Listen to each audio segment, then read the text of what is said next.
Welcome back to Arcade. I am Super Tommy, and this is a series on creating a breakout game in Phase 3 with matterjs.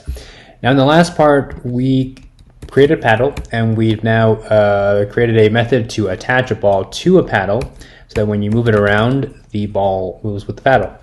Now, next here, we are going to implement launching the ball from the paddle. Now, in Breakout, just to recap from the end of last video, when you start in the middle, you shoot the ball directly up based on where the paddle is.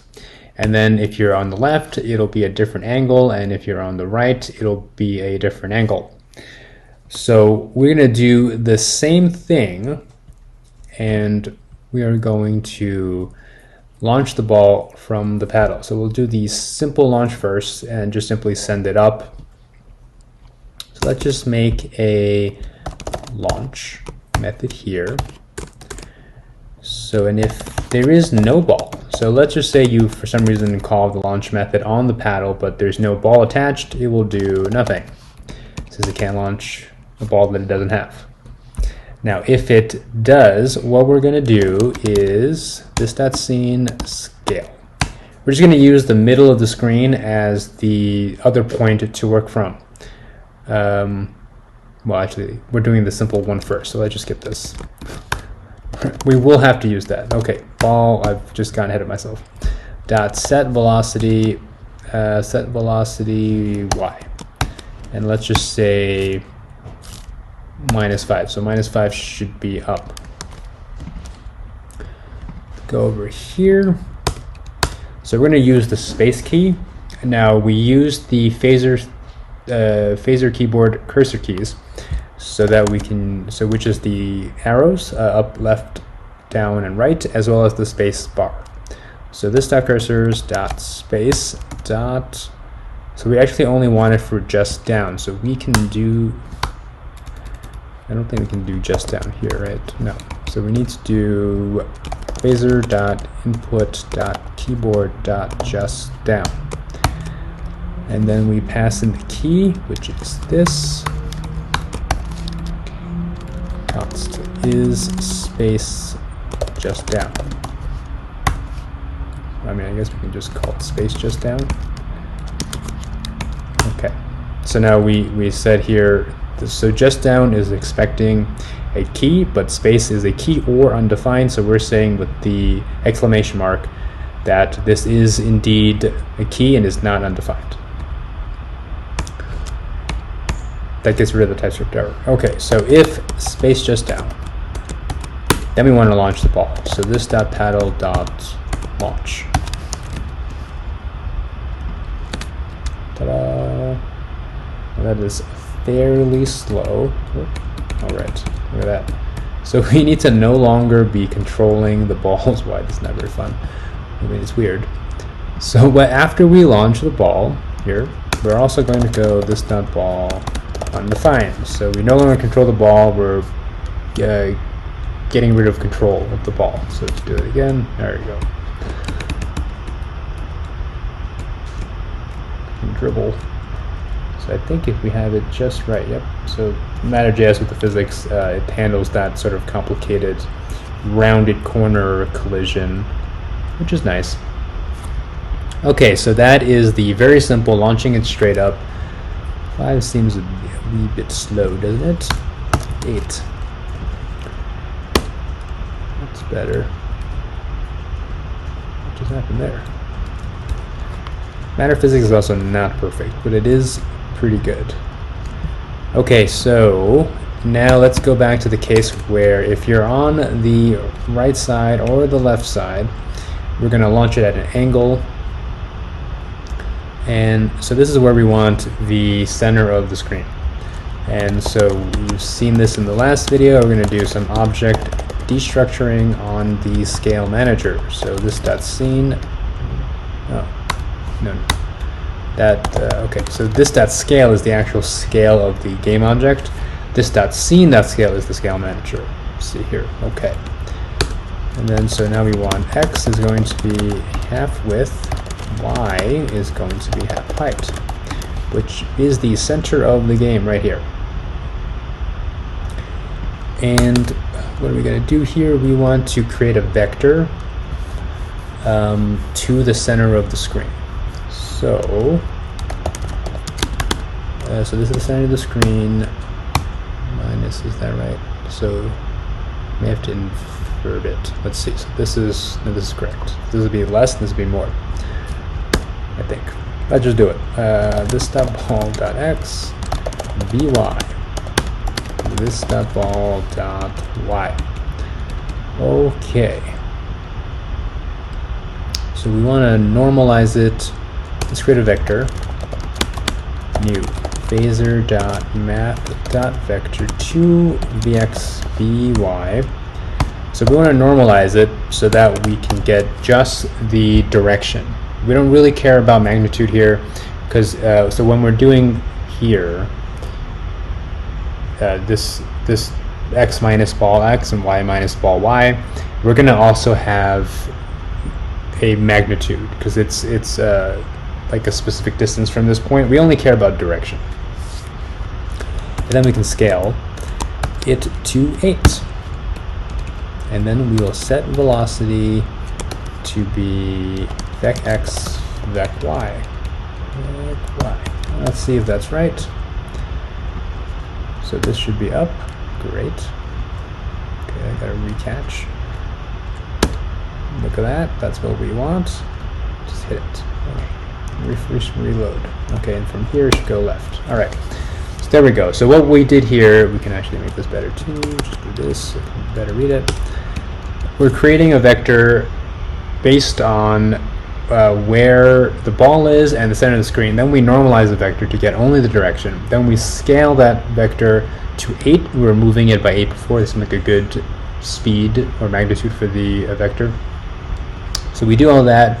Then we set the velocity to this vector, and there we go. The ball moves.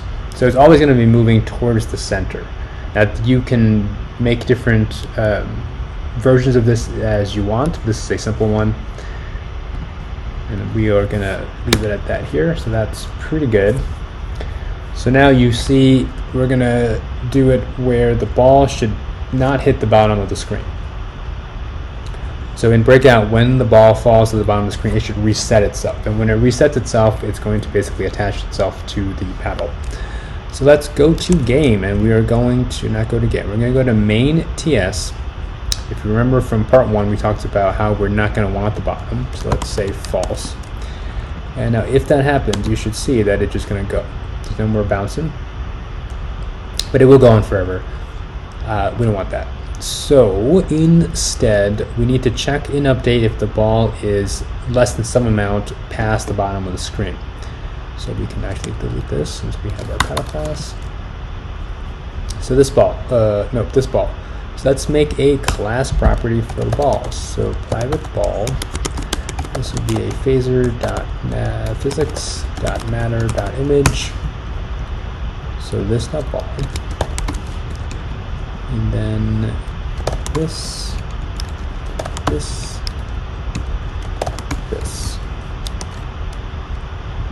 Got some errors. What are there? Okay, this. Everything should be the same. And there should go. Okay. So we are going to. So it doesn't matter where we check it, whether the top or the update. I don't think so. Let's just put it at the top. So if this dot ball dot y is greater than this dot scale dot height, let's just say if it passes 100 pixels past the bottom of the screen, we are going to stop doing things, and then this dot paddle dot attach ball, this dot ball. It's basically resetting it, let's say. So let's try it. Bloop. There we go. And let's just make sure this still works. Yep, we can still fire the ball. So that's good. So let's see. We are at roughly 9 minutes. Now we can also keep track of lives as well, so that when lives are less than 3, let's say, then we have a game over screen. So let's see. Should we do that in this video or the next video? let's just count lives now, and then we'll do the game over screen in a future video. So let's go. Private, in our game scene, private lives. We'll say 3, but we also need to say it in init. So when the scene restarts, it'll call init, but it will not recreate the scene, so your variable, your property initialization here will not happen again. So this dot lives. So in practice, what that means is when the scene restarts, lives will be whatever, if you don't do this here, lives will be whatever the last value was, which is probably going to be 0.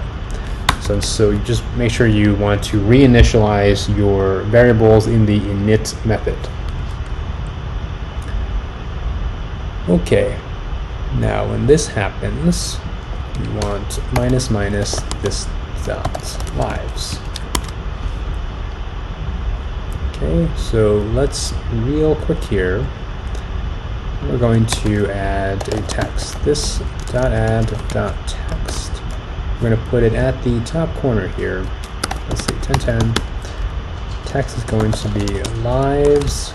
Let's use string interpolation. This dot lives. We're going to go with no style for now. Let's just see what this looks like.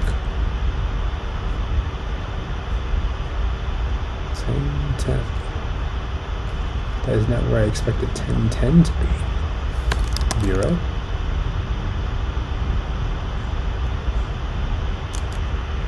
What if I do 0 0? Okay. I'm sure to miss something here. Font size 24.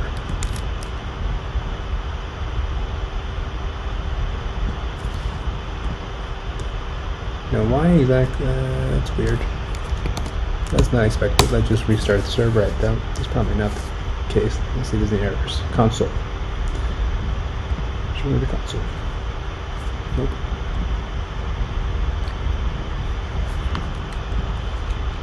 Let's see. Dot set origin. I want the origin to be the top left.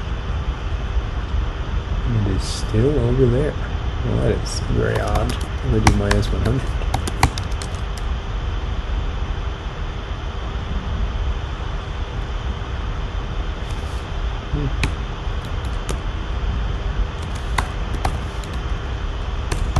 Dot set height. I'll do that now. That is unexpected. If I do set origin half,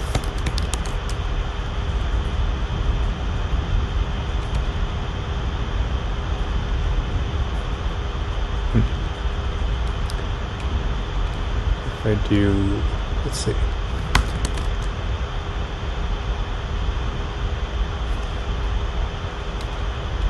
Well, something odd is going on. I may have done some sort of error here, but I'm not sure what it is. So we'll leave it like this.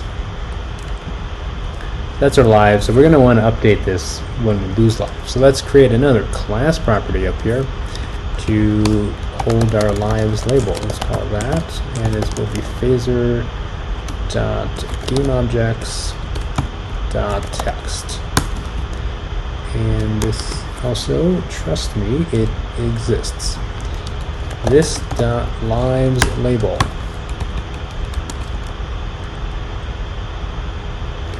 Okay.